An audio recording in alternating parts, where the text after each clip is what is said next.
ସକାଳୁ ଉଠି ଦେଖେ ତ ବାହାରେ ବହୁତ ଜୋରରେ ବର୍ଷା ହେଉଛି। ବର୍ଷା ଦେଖିକି ଭାରି ଥଣ୍ଡା ଥଣ୍ଡା ଲାଗୁଥିଲା। କ'ଣ କରିବି ବୋଲି ଭାବୁଥିଲି। ଭାବୁ ଇଚ୍ଛା ହେଲା ପଖାଳ ସହିତ ମାଛ ଭଜା ଖାଇବା ପାଇଁ। ସେଥିପାଇଁ ସ୍ୱାମୀଙ୍କୁ କହିଲି ବଜାରରୁ ଯାଇ ମାଛ ଆଣିବେ। ସେ ମଧ୍ୟ ମାଛ ଆଣିକି ରଖିଲେ। ବଡ଼ ମାଛ ସହିତ ଚୁନା ମାଛ ଆଣିକି ମଧ୍ୟ ରଖିଲେ। ଚୁନା ମାଛ ଦେଖି ବଢ଼ିଲା ଲୋଭ।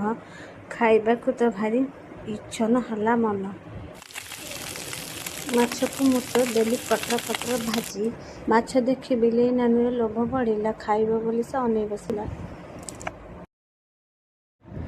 ପଖାଳ ମାଛ ଭଜା ମନ ଭରିକି ଖାଇମୁ ଦେଲି ମୁଁ ପେଟ ଫୁଲ କରିକି। ପଖାଳ ଆମର ପ୍ରଧାନ ଖାଦ୍ୟ। ପଖାଳକୁ ନେଇ ଆମେ ଗର୍ବିତ। ପଖାଳ ଖାଇକି ମନ ତ ଭରି ତ ଗଲା। ଦିନଟା ମୋର ପୁରା ଶାନ୍ତିରେ ଗଲା। ଭିଡ଼ିଓଟି ଭଲ ଲାଗିଥିଲେ ଲାଇକ୍ ଆଣ୍ଡ ସବସ୍କ୍ରାଇବ୍